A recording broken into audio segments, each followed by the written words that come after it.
Assalamualaikum pemirsa, apa kabarnya hari ini? Semoga kita tetap sehat dan semangat menjalankan aktivitas dengan lancar. Ya pemirsa, peningkatan kasus penyakit gagal ginjal setiap tahunnya terus meningkat dan menimbulkan angka kematian yang juga cukup tinggi. Dan biasanya penyakit gagal ginjal ini menggunakan metode hemodialisis atau cuci darah. Lantas bagaimanakah penyakit gagal ginjal ini? Apakah penyakit gagal ginjal ini dapat disembuhkan? Dan bagaimana metode penggunaan hemodialisis? Nantikan sesaat lagi bersama saya Cahya Ici di Siak Sehat. Hidup sehat, kebahagiaan kita bersama.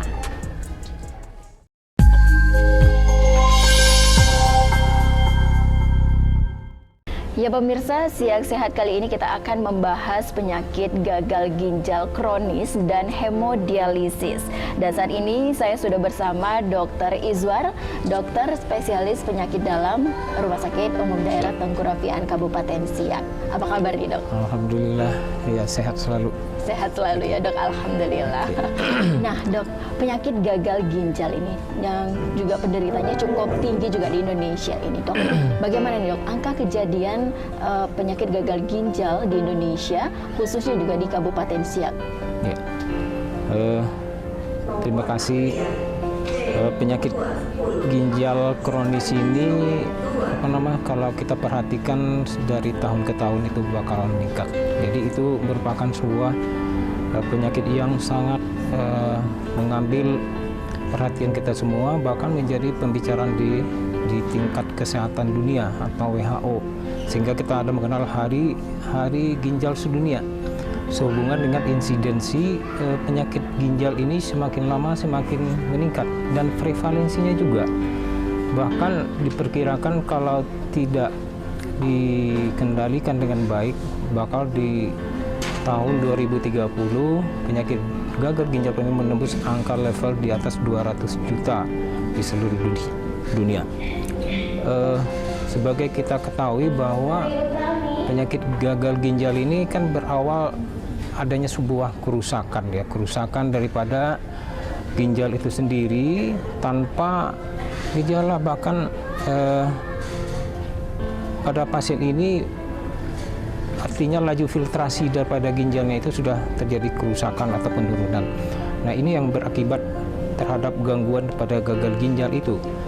Nah di RSUD kita, di RSUD Tengku Rafiaan ini kasusnya juga semakin hari semakin meningkat.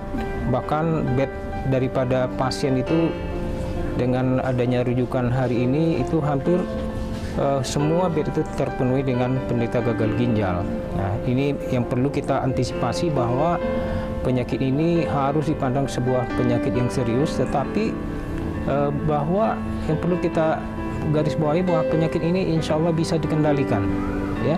Walaupun penyakit gagal ginjal kronis ini kita katakan kalau kita obati bukan mengobati menyembuhkan pasien ini, tapi adalah bagaimana kita mengendalikan perkembangan progresivitas penyakit ini agar tidak masuk ke tahap akhir. Artinya sudah stage 5 dari kerusakan akhir daripada ginjal yang membutuhkan terapi pengganti ginjal berupa hemodialisa. Dan sebagai kita ketahui, ya, penyakit ini bisa tanpa keluhan tentunya. Pada tahap-tahap awal itu kerusakan masih ada grade 1, 2, 3 sampai 5. Pada tahap awal itu belum dirasakan lagi pada sebuah penderita. Nah, terus berkembang nanti grade 2, 3, 4 dan 5-nya, sehingga cadangan ginjal artinya tinggal dari bawah 15%, artinya bahwa si penderita gagal ginjal kronis ini tidak bisa dipertahankan lagi dengan pemberian atau penguatan dengan obat-obatan. Tentu kita beralih ke terapi pengganti ginjal berupa dialisa atau hemodialisis. Nah, perlu dicatat bahwa kenapa terjadi seperti ini, bahwa Indonesia kita merupakan penyakit kronis yang sangat tinggi, terutama adalah penyakit diabetes. Satu, yang kedua adalah hipertensi, dan yang ketiga adalah penyakit di ginjal itu sendiri. Penyakit kronis berupa diabetes ini merupakan ranking tertiga, ranking ketiga, yang ini sangat booming sekali. Inilah yang pertama diabetes, yang sangat mengganggu daripada organ. Nah, salah satu organ yang dikena ini adalah ginjal itu sendiri sebagai organ penyaring daripada darah kita, yaitu tentunya nanti akan merusak struktur daripada ginjal sebagai fungsi-fungsinya. Ada fungsi untuk penyerapan, pengeluaran, fungsi. Nah, fungsi pengeluaran inilah yang paling banyak bermasalah, sehingga alat hemodialisa itu adalah sendiri bukan artinya itu adalah mengobati pasien ginjal yang sudah sakit, tidak. Jadi hemodialisa itu hanya menggantikan beberapa fungsi di ginjal itu, terutama adalah fungsi pengeluaran. Jadi dia berfungsi untuk pengeluaran racun yang sudah sangat banyak di dalam darah, atau cairan-cairan yang sudah terlalu berlebihan atau overload, dan zat-zat yang sudah tertumpuk sangat banyak di dalam tubuh kita. Nah, inilah fungsinya terutama yang perlu kita edukasi kepada pasien, karena di tengah pasien itu sendiri, terutama di wilayah kita sendiri ini, mereka sangat khawatir kalau sudah masuk ke cuci darah itu adalah harga mati, dan mereka menganggap adalah sebuah fase akan mati juga mungkin ya, dan menganggap itu jarang selamat. Nah, ini ketakutan ini yang perlu kita edukasi, bahwa kita melakukan tindakan hemodialisa ini adalah memperbaiki tentu fungsi-fungsi pengeluaran tadi yang ada yang di dalam ginjal itu, sehingga laju perkembangan kerusakan itu tidak semakin parah atau semakin rusak, sehingga kita bisa mencegah pada pasien gagal ginjal ini tidak sampai ke transplantasi ginjal ya. Nah, jadi mungkin fase-fase awal itu bisa diperbaiki. Tahap awal yang paling penting adalah mengenal deteksi dini seseorang sudah menderita gagal ginjal. Misalkan diabetes. Nah, ini diabetes. Ya, tentu kadar gula sangat tinggi ya. Kadar gula sangat tinggi, kemudian si pasien buang air kecilnya sudah sangat sering sekali. Ada di masyarakat, atau kita jelaskan bahwa ginjal bocor. Nah, apa yang terjadi pada ginjal? Nah, mungkin kita bisa melihat secara sederhana, kalau seseorang itu buang air kecil terjadi gumpalan busa atau buih seperti sabun, itu perlu diantisipasi, dikenal ini ada apa. Kalau terjadi seperti itu, kalau buang air kecilnya bersih, murni, tidak ada apa-apa, oke. Kalau sudah ada seperti bilasan busa, ini artinya apa? Sudah ada kebocoran. Artinya membran daripada ginjal kita itu sudah bocor. Protein halus itu akan lepas ke bawah. Ya, itu namanya protein urin. Artinya apa? Sudah terjadi kerusakan tahap awal di ginjal kita. Ini yang perlu diantisipasi. Ini cikal bakal bahwa pasien gagal ginjal ini bakal jatuh kepada tahapan untuk dilakukan cuci darah. Nah, artinya apa? Fungsi racun, urium, kreatinin, Hb, ya, racunnya akan meningkat dengan signifikan, dan Hb kita perhatikan pada penderita itu adalah tampilan bawaannya itu adalah sangat pucat kali ya, pucat. Jadi kita bisa lihat di kelopak matanya sangat pucat. Nah, itu tahap-tahap awal ya, kita perhatikan. Kalau dia mengeluhkan seperti itu, periksakanlah segera kejadian ini kepada dokter yang kompeten tentunya. Jangan kejadian seperti ini kita memandai-mandai melakukan pengobatan sendiri atau pengobatan tradisional yang tidak bertanggung jawab. Tentu semuanya harus ada argumentasi pengobatan ya. Bukan kita menolak pengobatan tradisional itu, tetapi dalam hal ini organ pada penderita sudah mengalami perburukan. Silakan. Nah, bisa dikatakan juga pemicu dari penyakit gagal ginjal tadi ada diabetes. Diabetes yang pertama sekali, kemudian diikuti hipertensi dan kerusakan daripada struktur daripada ginjal itu sendiri. Penyebab utamanya apa nih Pak Dok? Ginjal kronis. Gagal ginjal kronis ini didominasi pertama kali itu ya penyakit kronis yang utama adalah diabetes. Ya, diabetes, yang kedua hipertensi, kemudian yang ketiga juga adalah kerusakan pada glomerulus, namanya glomerulonefritis yang sudah kronis, penyakit lain, bisa kista di ginjal atau penumpukan asam urat yang berlebihan. Nah, asam urat yang berlebihan juga bisa menyebabkan kerusakan pada struktur daripada ginjal, bahkan bisa jatuh ke tahapan cuci darah. Ya, banyak pasien kita dengan hanya asam urat yang berlebihan terjadi penumpukan ya di sendi, di sekitar sendi, bahkan penumpukan ini deposit di dalam ginjal itu sendiri, jatuh ke tahapan gagal ginjal. Nah, perbedaannya dok, gagal ginjal dengan ginjal ini apa nih dok? Gagal ginjal artinya ginjal tidak mampu lagi berfungsi seperti idealnya normal. Anekdot sederhana, misalnya kita si A normal ya, minum satu hari 1000 cc. Dengan kita minum 1000 cc itu juga bisa akan keluar 1000. Pada orang yang gagal ginjal tidak demikian. Dia minum 1000, yang keluar bisa hanya separuh atau sepertiga. Ada apa? Berarti ada sesuatu, ada sumbatan atau tahanan. Makanya di dalam masyarakat selalu banyaklah minum air yang banyak. Untuk kesehatan ginjal, statementnya betul, tetapi tidak semuanya. Kenapa saya katakan demikian? Itu berlaku bagi kita yang masih sehat ya. Kalau kita ginjalnya sudah rusak, sudah fungsi pengeluaran sudah terganggu, tidak demikian. Minum air banyak itu jatuh kepada memudaratkan organ kita sendiri. Itu akan memperberat ginjal yang sudah rusak. Ginjal yang sudah rusak itu nanti lama-lama cadangan ginjal kita hanya sedikit. Cadangan ginjal sedikit itu sampai hanya sepertiga atau ke tahap 5 tadi kita katakan dari gagal ginjal, itu tidak bisa dipertahankan lagi, harus dibantu dengan cuci darah. Itu katakan adalah hemodialisa. Ginjal nggak bisa lagi ngeluarin, nah dikeluarkanlah dengan ginjal buatan. Nah itu yang berfungsi membantu pengeluaran, itu namanya cuci darah. Dikeluarkan racun, dikeluarkan zat-zat yang tak baik, dikeluarkan air yang berlebihan. Karena pasien-pasien itu akan menumpuk, ya, kaki bengkak, perut bengkak, wajah juga akan bengkak. Nah, pantaskah pasien untuk minum banyak lagi? Tentu tidak. Jadi itu kita menzalimin ya, jatuh ke mudarat kepada si pasien itu sendiri. Makanya kita perlu edukasi di tengah masyarakat bahwa penyakit gagal ginjal dengan dilakukan hemodialisa ini bukanlah penyakit yang mematikan karena cuci darahnya, tidak. Ya, pasien gagal ginjal ini kenapa dia ada yang mati? Ya tentu karena kerusakan organ sudah banyak, komplikasi di kardiovaskular. Dia nanti sudah mengalami cardiac arrest.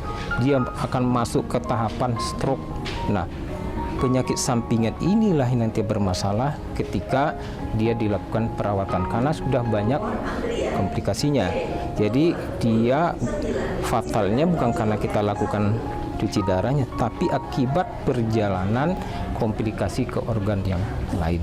Jadi kurang dipahamin di tengah masyarakat. Okay. Nah dok, tadi dokter bilang juga ada gejala awal dengan terlihat pucat begitu. Mungkin ada gejala-gejala lainnya dari penyakit ginjal ini dok? Deteksi dini, ya.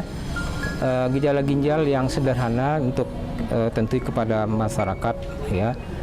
Bila Anda mengalami pucat, perhatikan kelopak mata sudah pucat, kemudian hampir semua organ kita juga kurang, ada mual, perasaan mau muntah, terus ketika diperiksa HB kita itu sudah di bawah 10, ya, kemudian kencing kita juga sudah mulai sedikit, itu tanda-tanda awal daripada kerusakan daripada ginjal itu sendiri.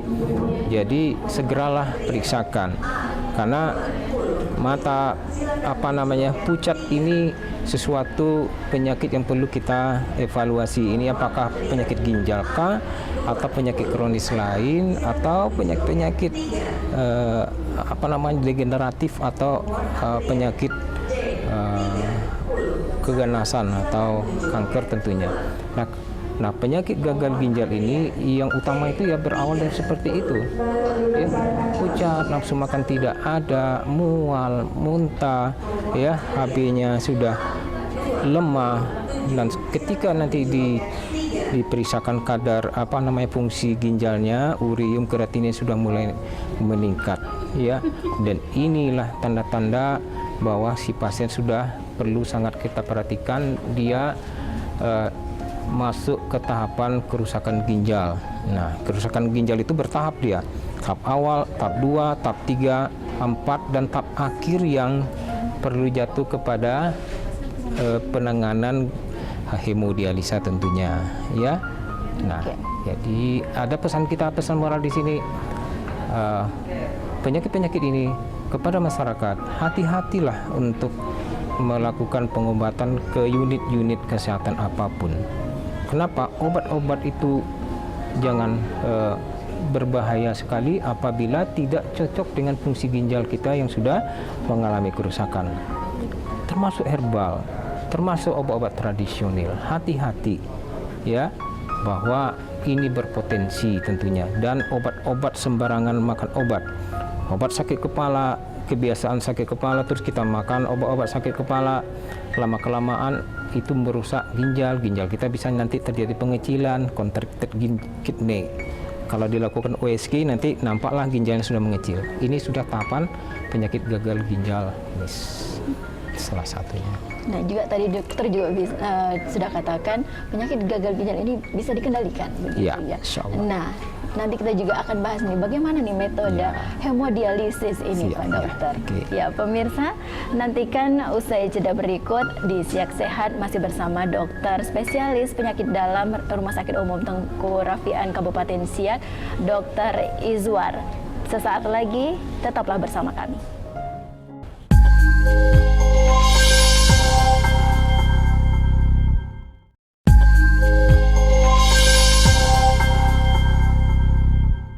Terima kasih pemirsa, masih di Siak Sehat bersama Dr. Izwar, dokter spesialis penyakit dalam Rumah Sakit Umum Daerah Tengku Rafian Kabupaten Siak.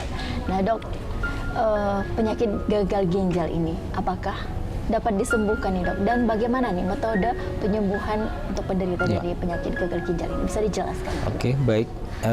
Seperti kita sebutkan tadi, penyakit ini bisa dikendalikan apabila kita mematuhi tentu rambu-rambu atas kejadian penyakit gagal ginjal ini. Salah satu tentu akar rumput dari persoalan ini adalah penyakit mendasar yang mendasari terjadinya penyakit gagal ginjal ini. Misal diabetes. Jadi kita harus kendalikan diabetes.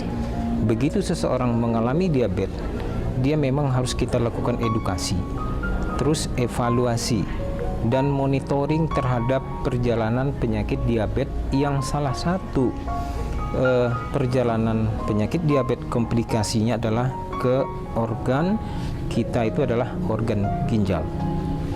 Perlu dilakukan pemeriksaan berkala, ya. Periksalah hemoglobinnya, periksalah HB, periksalah urium dan kreatinin kita, racun ginjal kita, apakah sudah terjadi peningkatan fungsi urium dan kreatinin. Atau pemeriksaan seperti tadi, lakukanlah pemeriksaan urinalisa kita, ya. Air seni kita apakah normal atau sudah terjadi protein atau protein urin namanya. Artinya sudah terjadi pelepasan kebocoran daripada ginjal itu sendiri. Nah, salah satu itu yang perlu kita kendalikan. Yang kedua, kalau memang sudah seperti ini, tentu kita bicara obat apa yang kita konsumsi untuk diabetes. Tidak semua obat-obat diabetes itu aman untuk semua organ. Salah satu organ yang paling krusial adalah ginjal. Ya, apabila terjadi kerusakan ginjal dan kita diabetes, maka obat-obat diabetes itu sangat banyak. Ya, pilihan kita kalau sudah terjadi diabetes, sudah terjadi kerusakan pada ginjal, tentu seleksinya adalah salah satunya kita periksakan tentunya kepada ahli penyakit dalam tentunya. Ya, dalam hal ini obat-obat itu ada pilihannya. Salah satu insulin.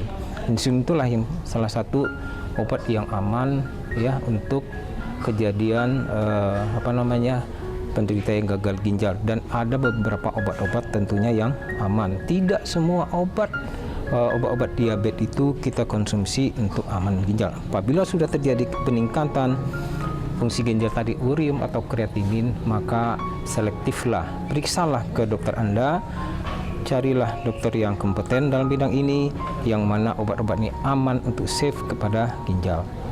Nah, itu yang pertama.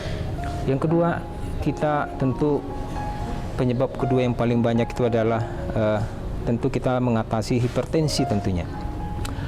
Nah, tekanan darah juga demikian halnya dengan diabetes.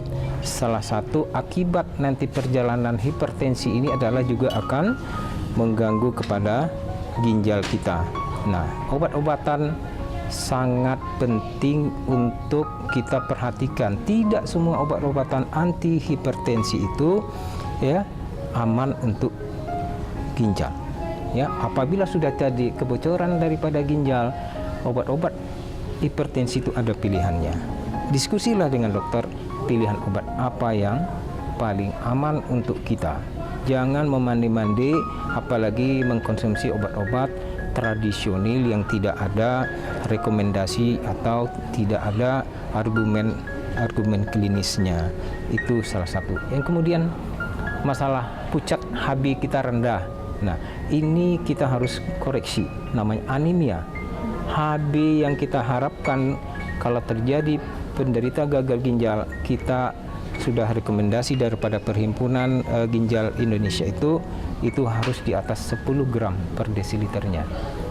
Jadi minimal itu ya. HB kita normal 14 sampai 16.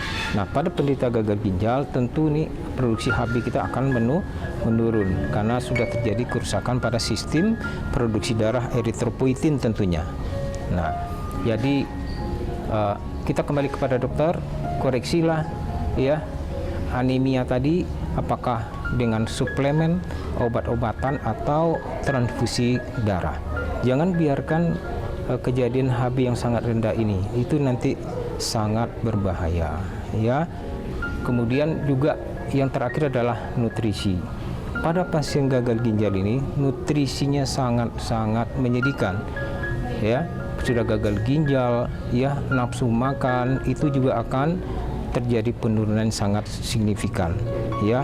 Nutrisi yang kurang itu sangat mengganggu terhadap perjalanan penyakit ini, sangat berbahaya sekali ya. Makanya harus kita monitor pasien yang sudah mengalami gagal ginjal, tidak mau makan, ada apa ini, kita tanyakanlah kepada dokter yang kompeten di bidang ini. Tentu kalau sudah gagal ginjal, kita berkomunikasi sama dokter yang kompeten dalam bidang penyakit dalam ya, dengan gagal ginjal ini.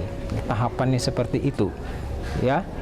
Nah, mungkin itulah langkah-langkah daripada kita antisipasi penyakit gagal ginjal ini. Kalau kita lakukan antisipasi ini dengan baik, tentu progresivitas atau kerusakan yang makin berat itu bisa tidak terlalu cepat ya.